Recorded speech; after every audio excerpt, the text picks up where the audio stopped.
Olá, aluno, olá, aluna, você que nos acompanha aqui pela nossa página do canal do YouTube da EJAN. Então, para mim é uma satisfação estar com vocês em mais uma videoaula. Neste momento, eu peço licença para retirar aqui a minha máscara, tendo em vista que eu estou sozinho neste local fazendo a gravação. E eu já deixo um apelo inicial para cada um de vocês, né? Não deixar de usar esse instrumento tão importante nas nossas vidas neste momento, que é o uso da máscara, né? Ela vai nos proteger e ao mesmo tempo proteger ao outro que também está próximo de nós, né? A pandemia não acabou, graças a Deus nós temos visto que os números estão diminuindo, né? Tanto a nível de estado, a nível nacional, quanto a nível municipal, mas não é momento ainda de nós nos descuidarmos, muito pelo contrário, precisamos preservar as nossas vidas e precisamos preservar mais ainda a vida do outro, daqueles que estão como um grupo de risco, né? Mesmo a vacina estando já chegando, né? Adiantando um pouco as idades, ainda falta muito, ainda até o final de setembro, outubro, para vacinar todo mundo, a previsão. Então, por enquanto, nós vamos manter esse nosso controle, nesse nosso cuidado.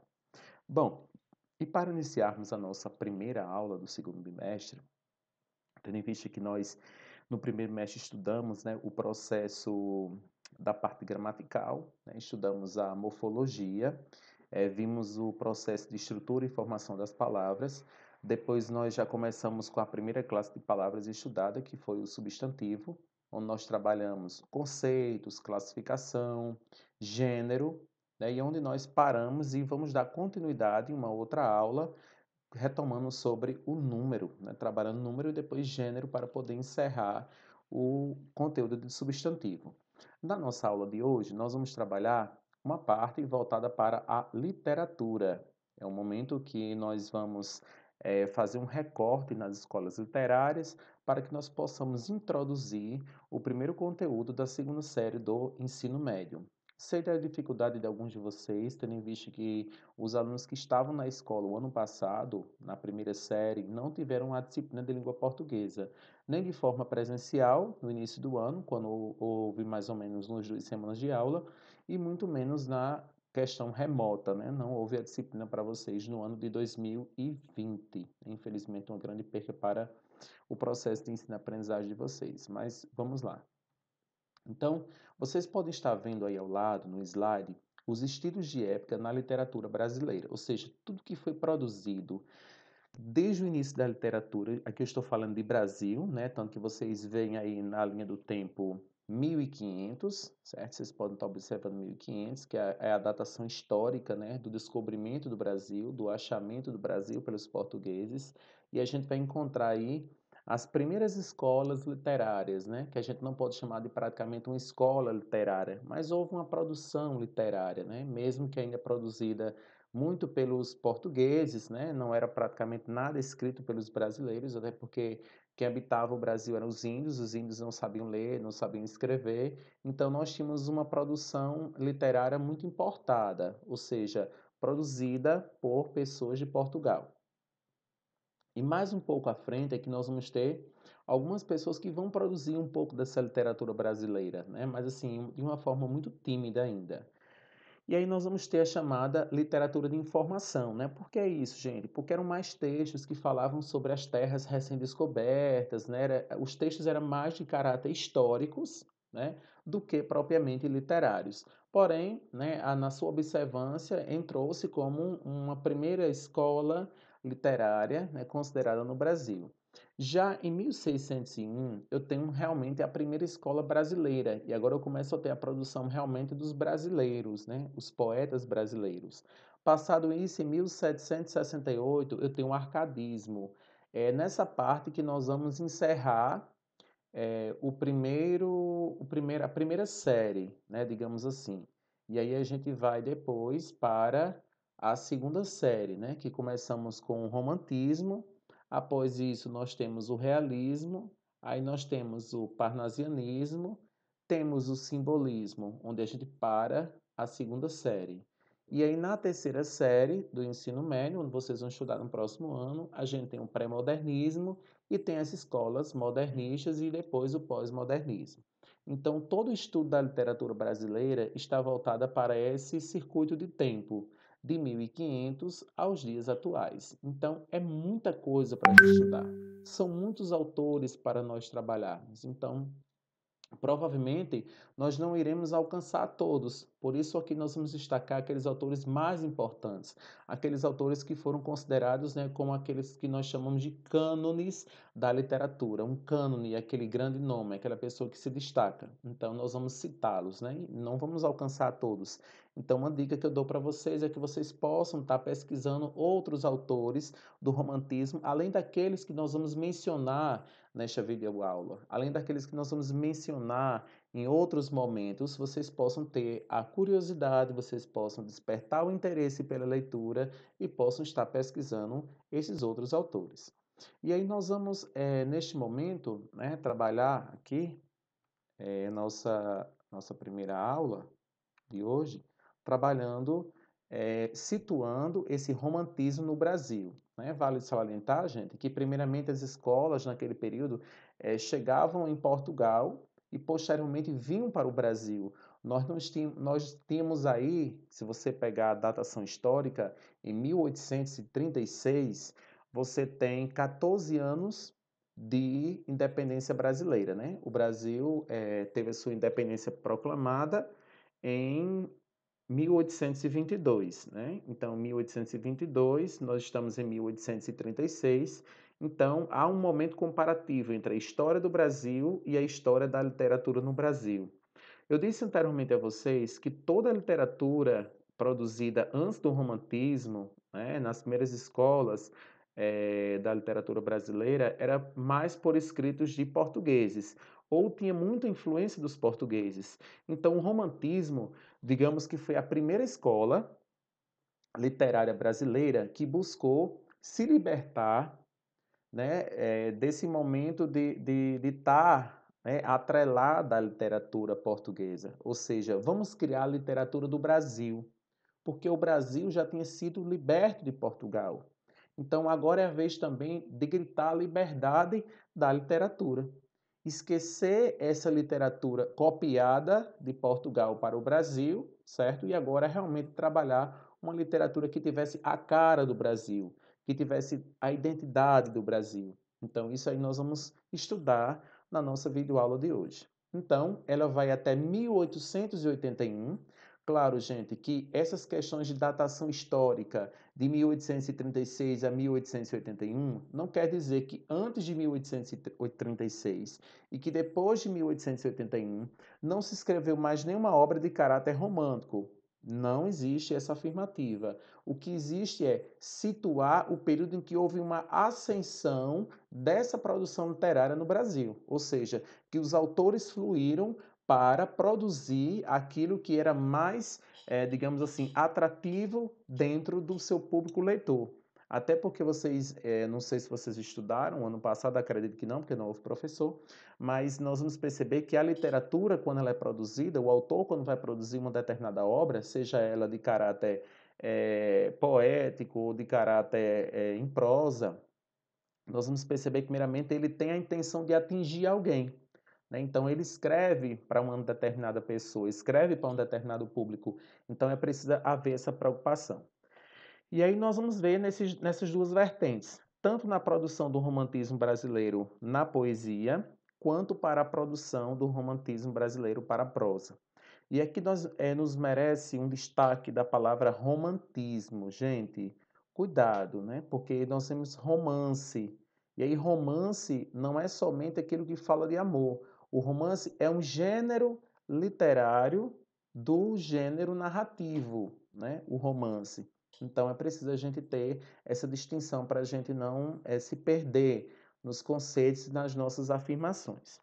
Então, vamos lá. Primeiramente, antes de mais que tudo, que qualquer coisa, a gente precisa situar o momento histórico.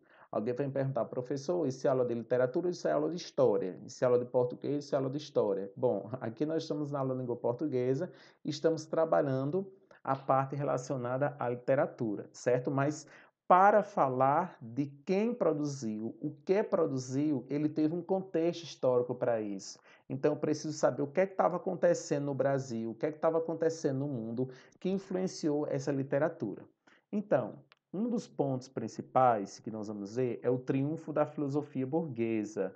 o liberalismo e o individualismo. Bom, a palavra liberalismo está muito atrelada à ideia de liberdade na questão no aspecto econômico, né? E o individualismo, ela se preocupa muito com a questão do seu eu, né? E aí a gente vai ver que o homem romântico, o homem do romantismo, ele centrava suas preocupações no seu mundo, na sua individualidade. Ele não estava preocupado na coletividade.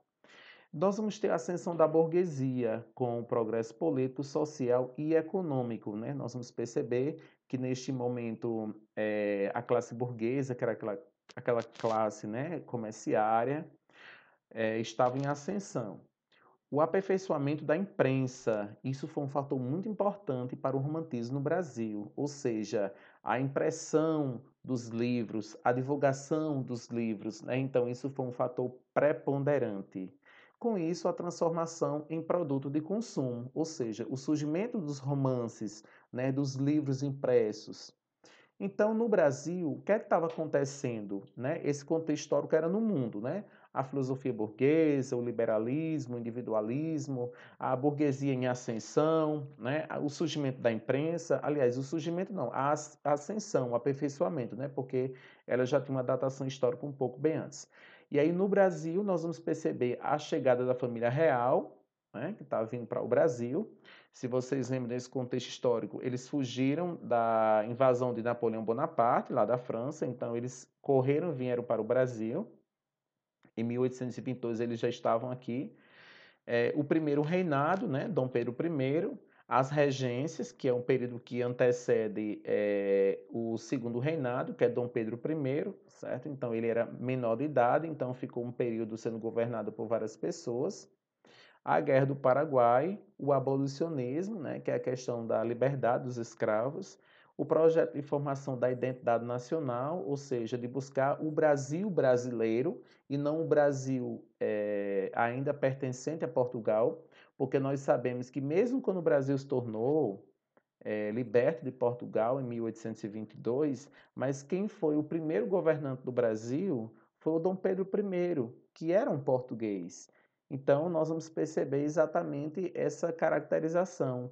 Era uma independência ainda forjada, né? Não era realmente uma independência brasileira. Nós vamos ter o Rio de Janeiro como a capital política da nova nação, né? O Rio de Janeiro passa a ter esse porte de capital do Brasil e a referência para as artes nacionais, né? Quando essa família portuguesa chega no Brasil, eles não vão querer viver num local em atraso. Aí vem o surgimento do Banco do Brasil, de praças, de museus, de uma série de coisas que a família real vem implantar no Brasil para assim poder aqui viver. Dando continuidade, nós já passamos, né, pelos estilos na literatura brasileira, né, quando nós dividimos em primeiro ano, segundo ano e terceiro ano do que será estudado.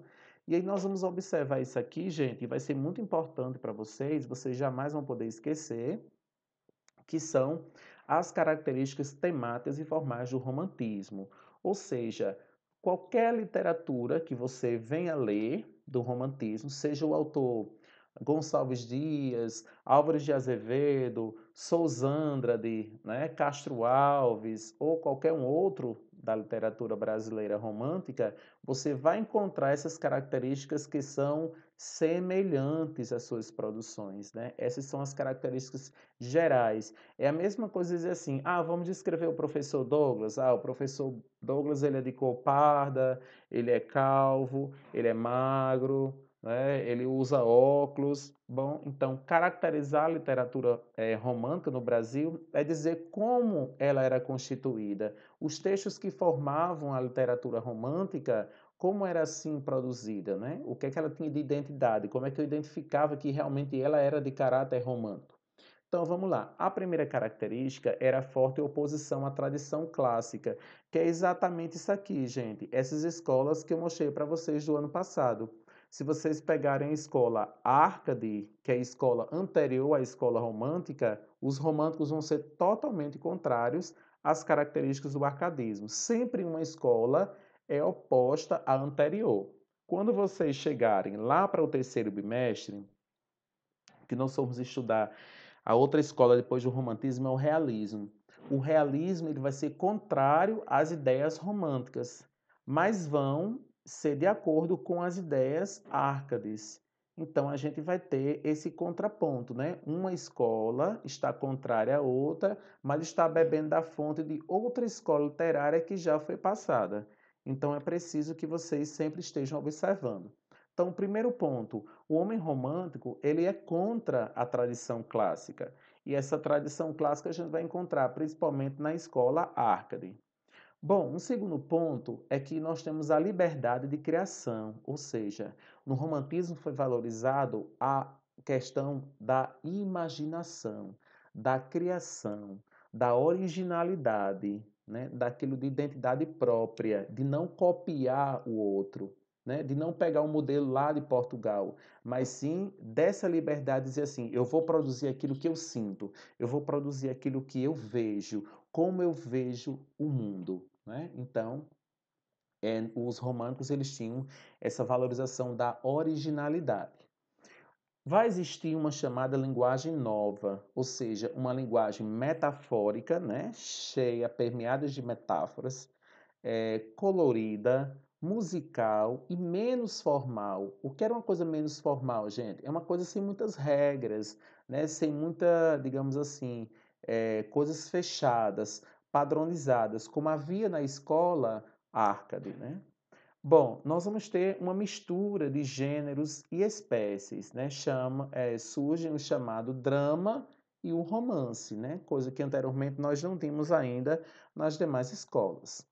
E aí nós vamos ter o individualismo, ou seja, o eu vitorioso. Sempre estou preocupado com a minha dor, com a minha tristeza, com o meu amor, com a minha saudade, né? Então isso vai ser muito marcante nas obras, sejam de caráter no estilo do poema, ou seja, na prosa. Quando eu falo em prosa, gente, são aqueles romances que nós somos acostumados a ler, né?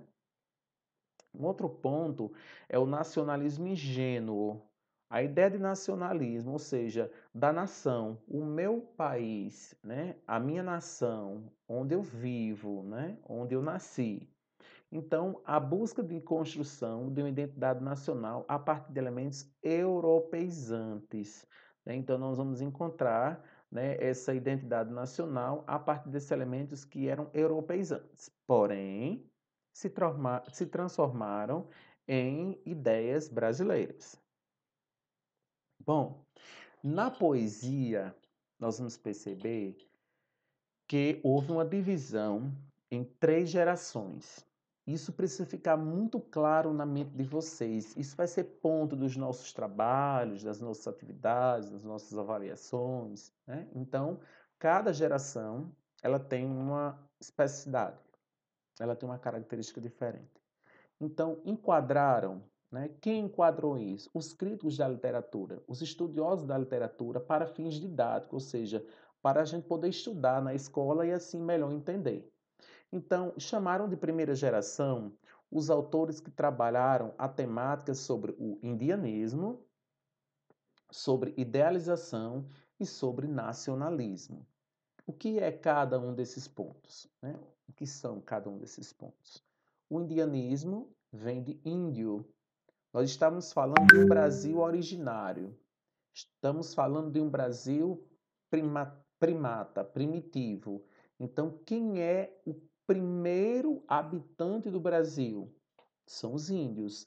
Então, nós vamos encontrar lá nos índios essa fonte inspiradora para a criação de uma literatura brasileira. Depois, uma idealização, ou seja, idealizar, pensar, né? Deixar a mente fluir, a imaginação. É aquela ideia lá da característica anterior, a originalidade, não cópia de outros países. E o nacionalismo era aquela ideia justamente nessa junção de criar aquilo que era do Brasil. Então, há uma fuga para um mundo criado à base da imaginação, no qual se idealizava o amor, a mulher, a natureza, a pátria, o passado medieval, o índio e a religião. Então, as pessoas da primeira geração, os autores da primeira geração, trabalharam com essas temáticas aí. A natureza, porque o índio era ligado à natureza, né? A pátria, porque está se buscando uma ideia de valorizar o local, né? O passado, aí eu vou buscar no passado quem é o herói do passado. Aí ficou-se uma dúvida, né? Quem pode ser o herói do passado? Quem pode ser o herói do Brasil? O negro era africano, não podia.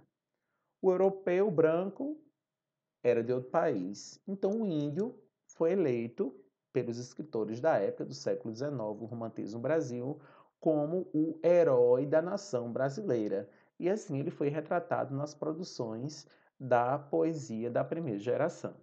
Os principais autores eram Gonçalves de Magalhães e o Gonçalves Dias.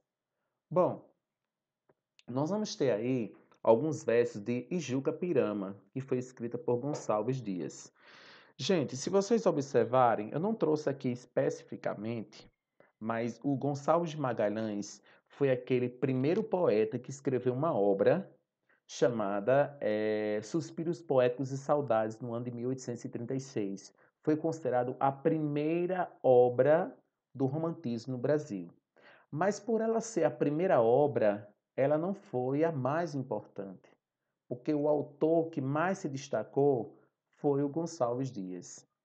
Então lembre-se, o primeiro autor não é o melhor autor, é aquela primeira pessoa que trabalhou uma obra com temas que estavam relacionados à geração.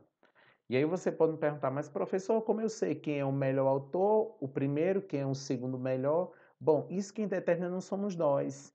Quem determina são as pesquisas literárias, ou seja, o livro mais lido, né, a preferência dos leitores, né, por determinadas obras. Então, isso vai definir o autor como mais importante, mais lido, menos lido. Adiante, e retomando, eu trouxe para vocês os versos de Gonçalves Dias e Juca Pirama. E aí um recorte, né, gente, porque é muito grande. E vai falar exatamente dos índios, os índios do Brasil, os índios guerreiros, os índios que não davam né, por si, por derrotados. Então, nós temos aí uma produção que fala. Na leitura, ela deve ser feita de forma bem rápida, né? Como se eles estivessem tocando no chão os pés, né? E fazendo seus gritos de guerra. E aí ele dizia assim: Meu canto de morte, guerreiros ouvi, sou filho das selvas, nas selvas cresci. Guerreiros descendo da tribo Tupi. Da tribo pujante, que agora anda errante, por fado inconstante, guerreiros nasci. Sou bravo, sou forte, sou filho do norte, meu canto de morte, guerreiros ouvi. Tu choraste em presença da morte, na presença de estranhos choraste, não desceste o cobarde da corte, pois choraste, meu filho, não és. Possas tu, descendo maldito de uma tribo de nobres guerreiros, implorando cruéis forasteiros, ser expressas de via aimorés. Bom, essa interpretação no item 4, ela fala exatamente de um índio que estava, né, entre as florestas, e aí o Ijuca Pirama, e aí depois ele é pego por uma determinada tribo inimiga e ele vai ser colocado para a morte, né? Eles vão fazer aqueles rituais e vão matá-lo.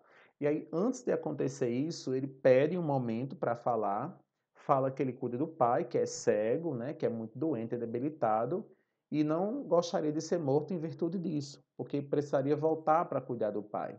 E aí, ao mesmo tempo, aquela tribo inimiga se sensibiliza com aquela situação e solta-o. E aí ele volta para casa e quando chega que o pai sabe dessa situação, o pai diz, não, você tem que voltar, você tem que ser guerreiro, bravo. Isso é a característica do índio, né? Do índio da nossa tribo, da tribo Tupi. E aí ele fica muito desolado, ele fica muito triste, e o pai dele vai dizer lá nos primeiros versos, ó, tu choraste em presença da morte, na presença de estranhos choraste, não descende o cobarde do forte, pois choraste, meu filho, não és.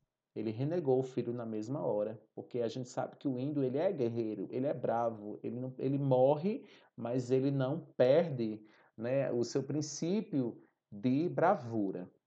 Então, nós vamos perceber essas características lá na primeira geração.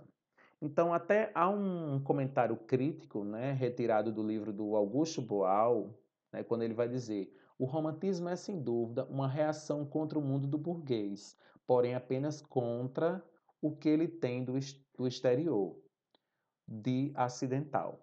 Lutava aparentemente contra os valores burgueses, mas o que propunha em troca? É Hegel quem responde: o amor, a honra, a lealdade, isto é, os mesmos valores da cavalaria, um retorno mal disfarçado às abstrações medievais. Então, nós vamos encontrar aí essa oposição entre o mundo medieval, lá do mundo português, e agora da literatura do Brasil. Bom, se na primeira geração nós tivemos as características lá do indianismo, do culto à natureza, do nacionalismo, nós vamos encontrar agora na segunda geração autores com ideias totalmente contrárias, né? Eles não vão mais se apegar àqueles valores da primeira geração.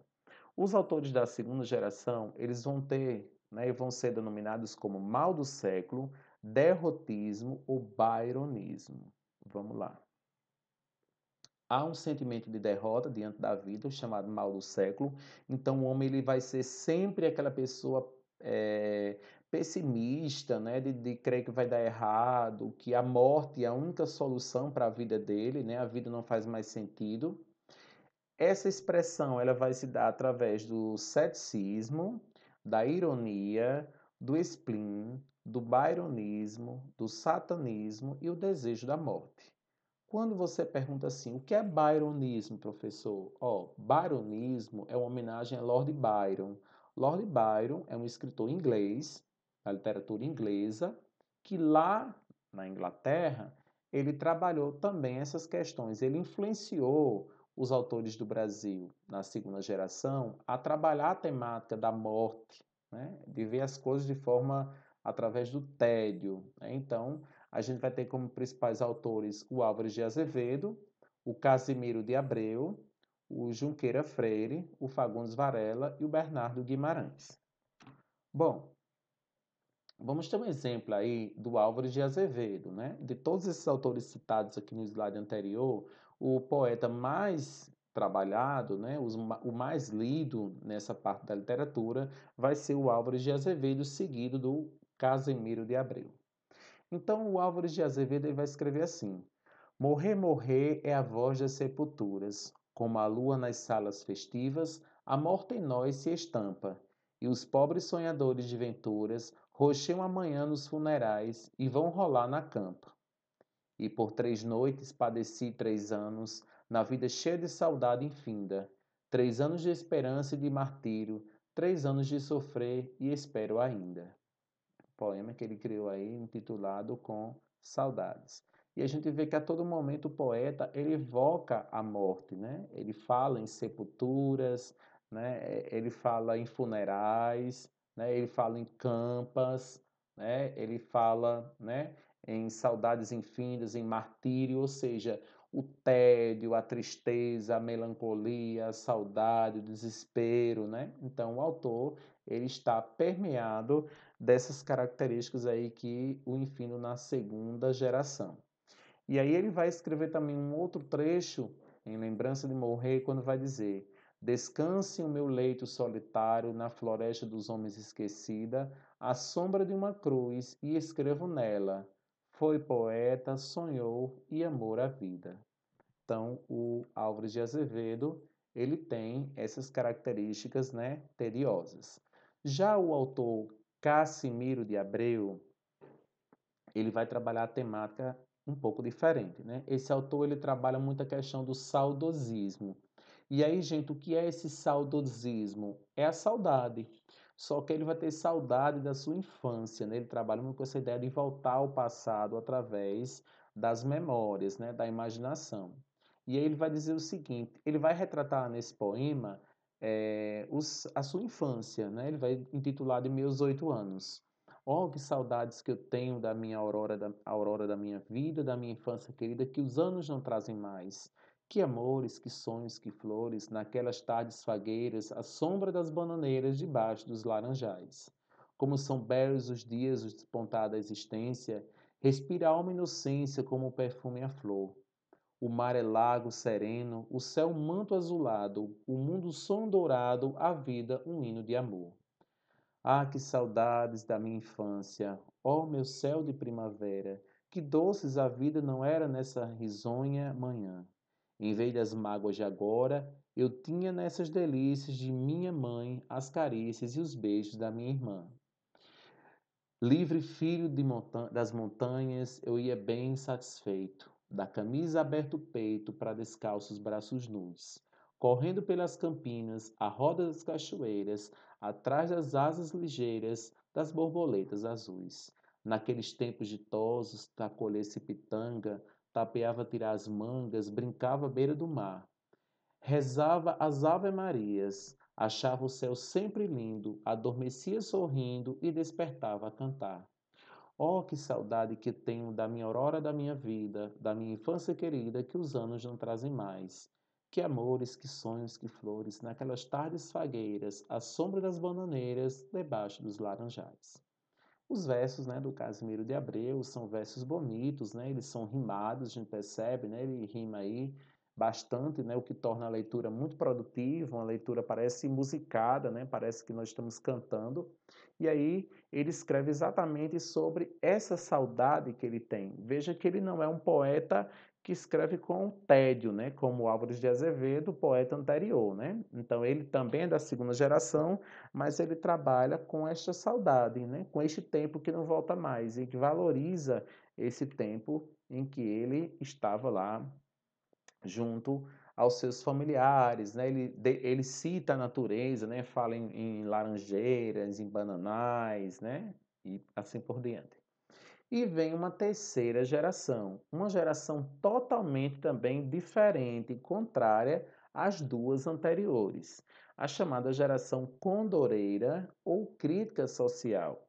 Esta escola já é um pré-ensaio para o realismo, ou seja, para a próxima escola que nós vamos estudar no outro bimestre, certo?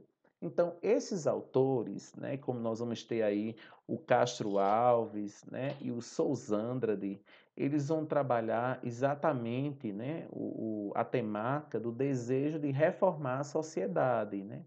Deixar essa sociedade apenas de sonhar, de idealizar, de imaginar, mas criar uma sociedade, ou seja, reformar essa sociedade na literatura com a luta por ideais humanitários e abolicionistas. Não esqueçam que nesse período o Brasil vivia a escravidão, né? A escravidão só vai acabar lá em 1889.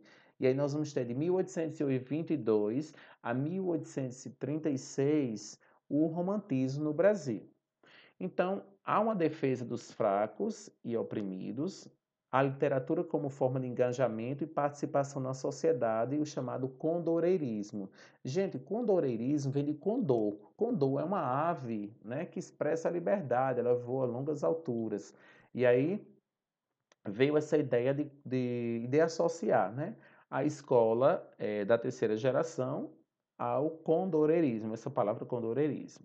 Então, há uma poesia panfletária e com tom de discurso político, ou seja, os autores trabalharam muito sobre a denúncia de uma sociedade desigual. Né? Então, a gente percebe que ela é diferente da primeira geração que fala sobre índio, sobre natureza, né, sobre nacionalismo. É diferente da segunda geração que vai falar sobre o desejo de morrer, o tédio, o sofrimento, a saudade, né? A terceira geração ela já é totalmente oposta. E aí nós vamos ter como um poeta central e muito destacado o Castro Alves, né? O Castro Alves, eu não sei se vocês já ouviram falar, né? Mas existe lá Praça Castro Alves, né? Existem vários monumentos que são dedicados a ele, que foi um grande abolicionista, né? Um grande defensor dessas causas. E nessa figura ao lado vocês podem perceber aí um navio negreiro, né? Onde eram colocadas pessoas que eram transportadas da África para o Brasil, né? Para as frentes trabalhistas. E aí muitos pegavam doenças, morriam, e quando eles morriam, eles eram jogados no mar para não infectar os outros, né? Porque eles pegavam doenças virais, bacterianas, né? E aí eles eram largados ao mar, né? Principalmente quando adoeciam, já não tinham mais condições de fazer nada, eles já soltavam essas pessoas.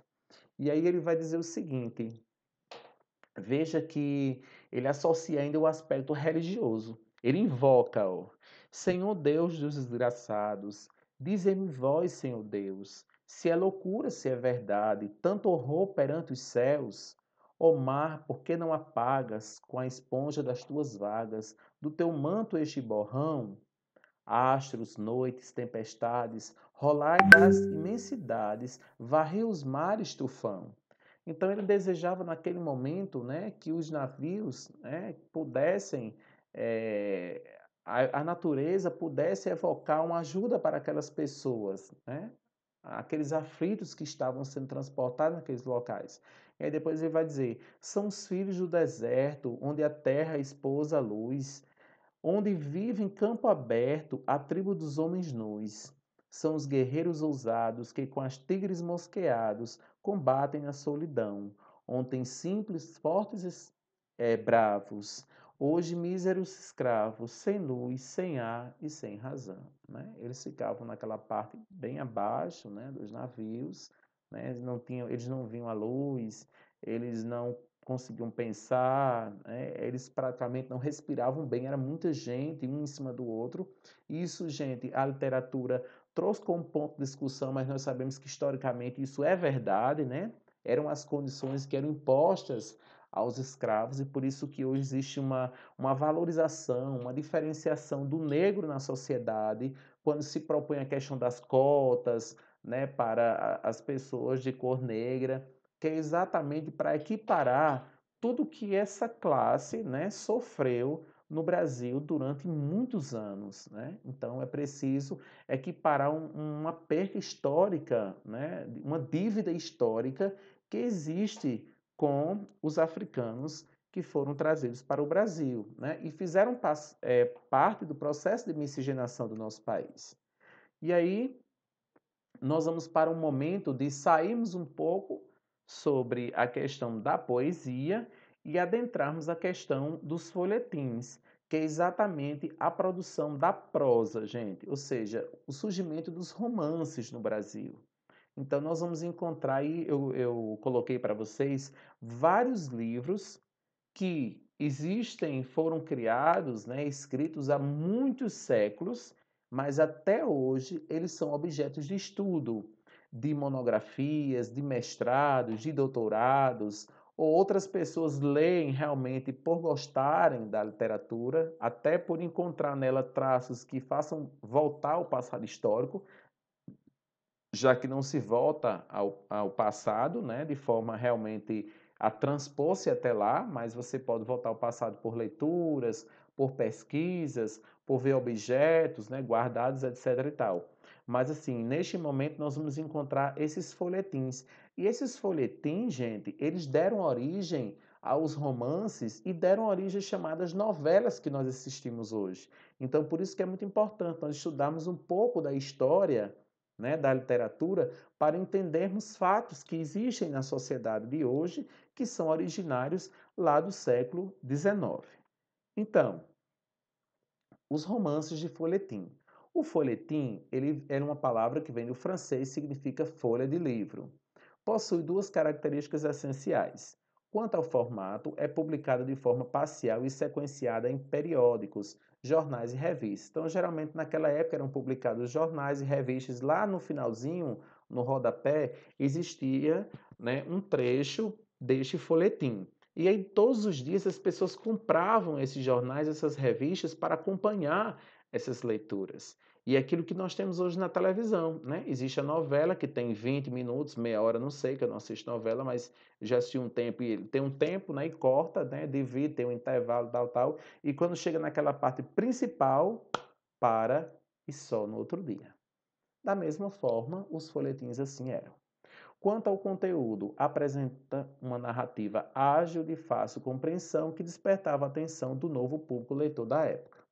O folhetim ele surgiu na França no início do século XIX e foi impulsionado pelo desenvolvimento da imprensa, né, porque havia a reprodução dos livros. E aí os folhetins, né, os romances e folhetins do Brasil, eles foram importados para o Brasil logo depois do seu surgimento na Europa e fizeram um enorme sucesso, né? Sobretudo na segunda metade do século XIX, quando se publicou esse primeiro romance através, né, desses folhetins, que foi a publicação da obra A Moreninha, de Joaquim Manuel de Macedo, em 1844. Então, o romance, né, que foi o primeiro romance romântico brasileiro em prosa, fez um enorme sucesso. Eram publicados diariamente em jornais da capital do Império, que na época era o Rio de Janeiro, e jornais do interior em espaços destinados a entretenimento. Atraíram, sobretudo, o gosto do público feminino, contribuindo para a formação de um novo público leitor.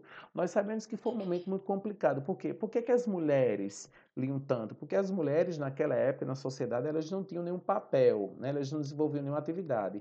A função da mulher era parir, cuidar dos filhos e cuidar da casa.